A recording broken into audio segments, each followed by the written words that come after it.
We have seen terrible, awful scenes from Beirut. The strong assumption in the media is that this was an accident caused by routine corruption and incompetence, and that is absolutely feasible. According to some on the ground, the majority of Lebanese assume this was an attack on a weapons store of Hezbollah's. That is also absolutely feasible. Let's have a look at what we think we know and what are the key questions that really need to be answered. The first thing to say is this feels deeply personal to me right now. I was in Beirut the latter part of last year, the third time I'd been in relatively quick succession. And I'd been doing a video for an organisation called CSR Lebanon to mark its 10-year anniversary. The organisation aimed to get Lebanon's businesses involved with supporting communities and improving the environment and doing all of those sorts of things. As part of that video, I interviewed various business chief executives, as well as the governor of the Bank of Lebanon, the British and Dutch ambassadors, and so on. Lots of different places across the city. It was all about the future. How could all of these different groups work together to help Lebanon out of the hole that it was in? Many of those people I spoke to talked about the barriers of corruption and incompetence in the government, which was seen as the number one obstacle to making progress. But they all had hope, and they all had ideas for how things could be improved in spite of those problems. The video was finished, but before it could be released with all that optimistic looking ahead to the future, well, it became horribly out of date. The financial crisis happened there, the currency collapsed under the weight of the country's debt and corruption, and people were banned from taking money out of the country. Food prices rose massively by 247% by last week. Street protests erupted with people expressing their frustration and anger with the government, which is this delicate balance of different interests, including Hezbollah, all united mainly in venality and incompetence. And then, because that was clearly not enough, COVID-19 arrived and was hitting Beirut pretty hard as well. On Monday this week, the foreign minister resigned, saying that Lebanon was at risk of becoming a failed state and there was no will in the government for reform. So not much in that video remained relevant, obviously. And then, as you know, this happened.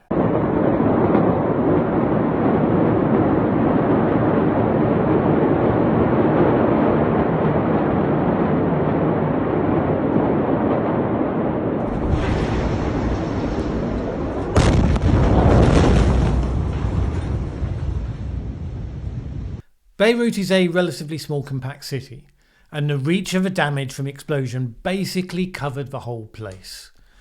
You've seen the complete devastation at Ground Zero, I'm sure. People who were unprotected anywhere near to that stood no chance whatsoever. But even going kilometres away from the site, this video, for instance, was sent to me by Khaled, my friend at CSR Lebanon, and it's the street where I interviewed one of the CEOs at a popular restaurant there.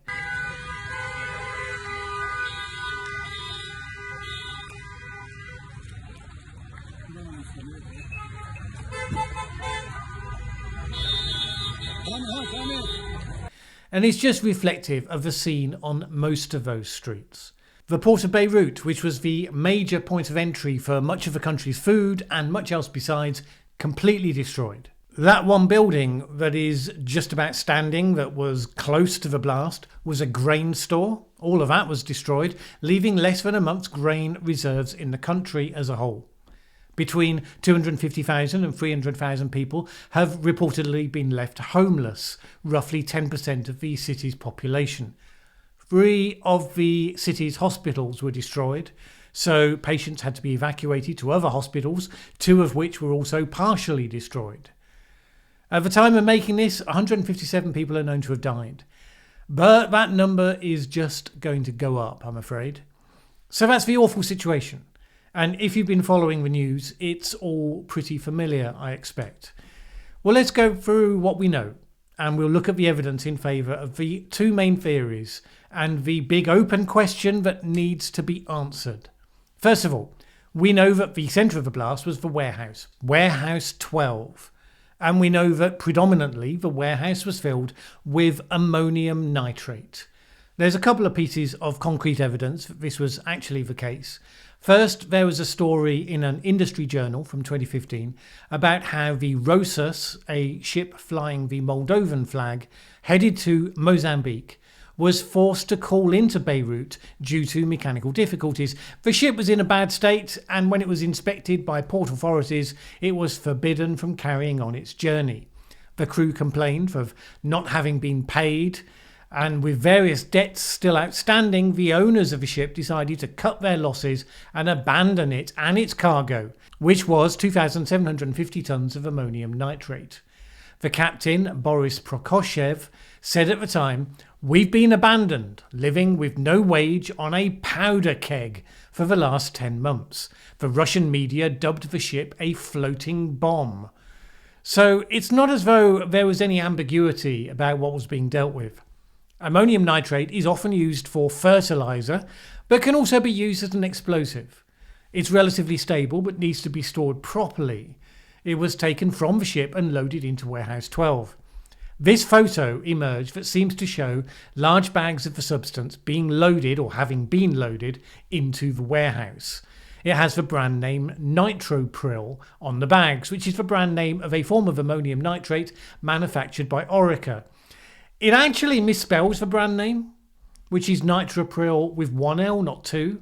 So it may have been a cheap knockoff version, which, given the poor state of the ship it was being transported in and how quickly the owners walked away from it, seems entirely in keeping.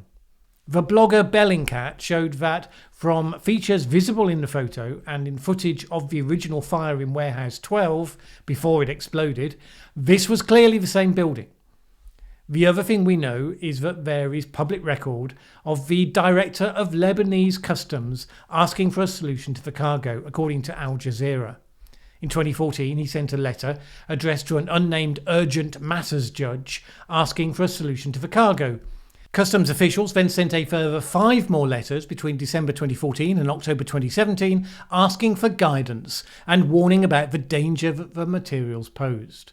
Reportedly, they suggested one of 3 options: export the ammonium nitrate, hand it over to the Lebanese army, or sell it to the privately owned Lebanese explosives company.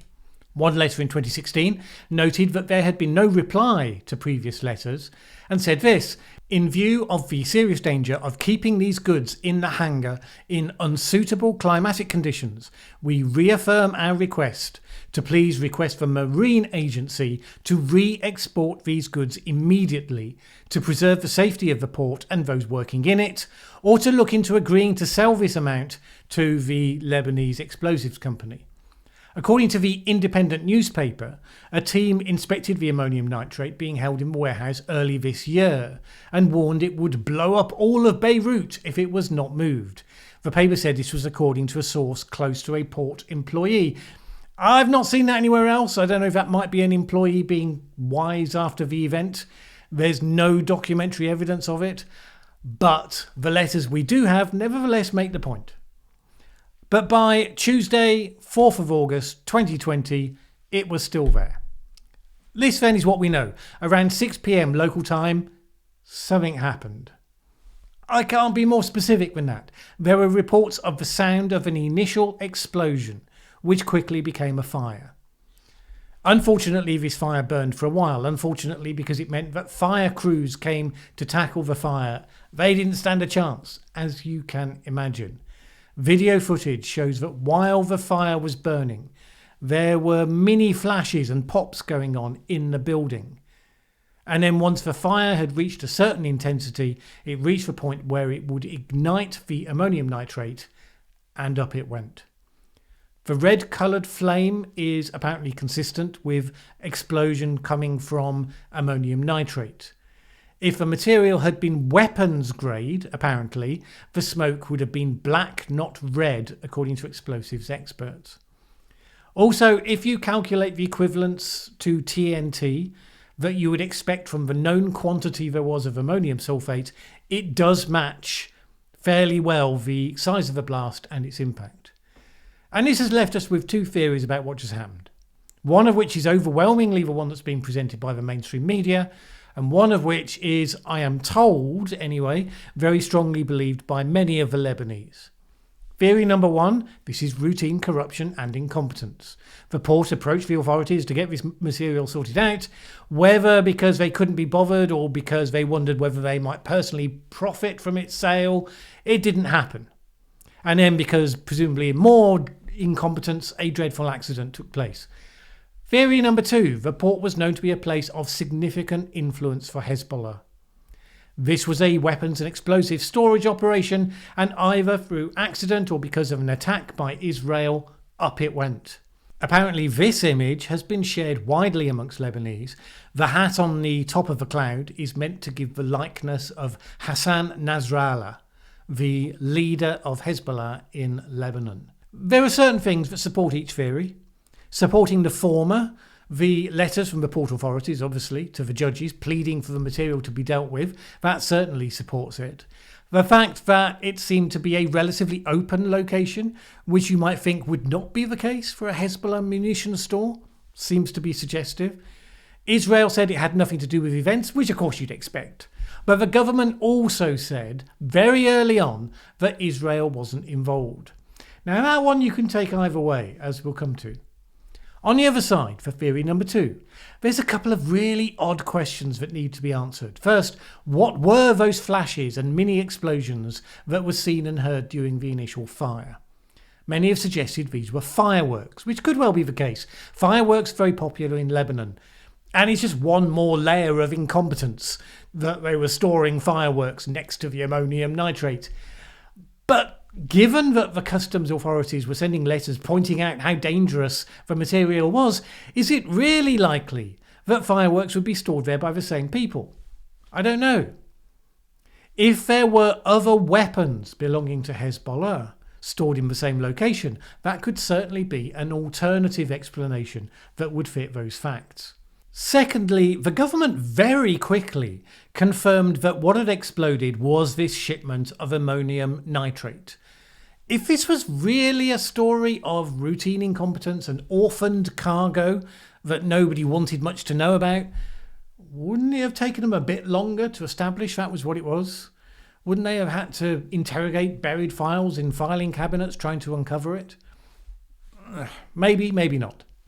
But then they were also very quick to rule out an Israeli attack. You might argue that if they were seeking to persuade people that this was not a Hezbollah weapons store, then you wouldn't want people to think it was Israel, because why would they attack a standard warehouse unconnected to Hezbollah?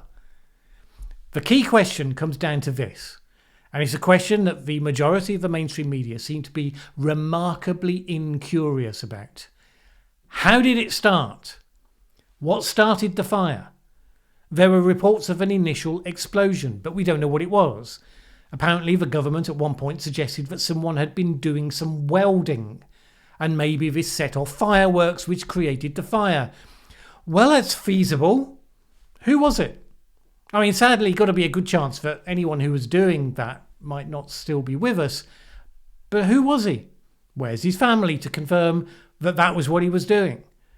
What could he have accidentally set light to that would have caused a large enough initial explosion to have been reported as such and created that fire? If the flashes and pops we saw were fireworks, they were well short of the sort of scale that seems to have been described. Because fireworks are mini stuff compared to the explosion that people said they heard. It can't have been the ammonium sulfate because it's not easily flammable. It only went up after the fire had reached a certain intensity. That, to me, is the key question. It's that first period that raises questions over the pure incompetence story. By the way, there are several fake pictures and videos doing the rounds that one can reasonably discount as evidence. One, for instance, of Benjamin Netanyahu pointing to a map and saying, "This is the location of the Hezbollah missile factory." Contrary to what some have suggested, the place he's pointing to is not the port. People love this sort of event, and you'll see all sorts of evidence of blurry, faint blobs that people will tell you were missiles or drones. Now, in many ways, it doesn't matter. If a majority of Lebanese assume that it was a Hezbollah weapons depot, then it might as well have been. It's not as though they don't have such things. What is very well established and known to all is that the government has been corrupt and dysfunctional, and people are fed up with it. Whether it was an attack against Hezbollah or whether it was an accident created by government incompetence, the blame on the authorities is going to be equally powerful. Today, French President Macron visited the city, and how that went really gives you everything you need to know. He promised generous financial aid from France to the people of Beirut and explicitly told the crowd it would not go to their corrupt politicians. Not only that, he said it was now obvious that there had to be major political reform. This isn't what normally happens when a foreign world leader visits in the wake of a massive tragedy. The crowd that turned out to meet him were ecstatic towards him, but furious and rebellious towards their own leaders. If something major is going to happen to change the regime in Lebanon, it seems highly likely it will happen in the wake of these events. It's certainly something a lot of people on the ground are wishing for. In the short term, they sadly have to pick themselves up, bury their dead, put their homes back together again. I can only hope and pray that whatever happens, the people of Beirut and Lebanon are able to turn this terrible tragedy into a time of opportunity and use it to get through this particular crisis in their history.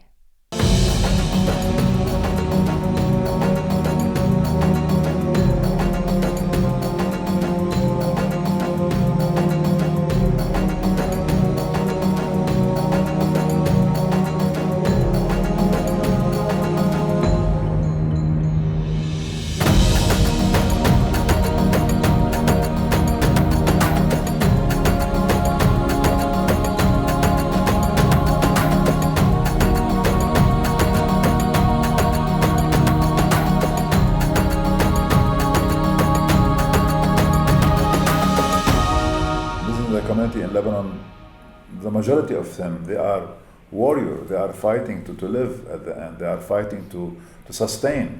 They are working in very, very difficult circumstances. Yes. But I think they should be more brave to fight more what's going on in the public sector, mainly from the corrupt politician and the corrupt people in different areas and in different ministries. And it's very difficult.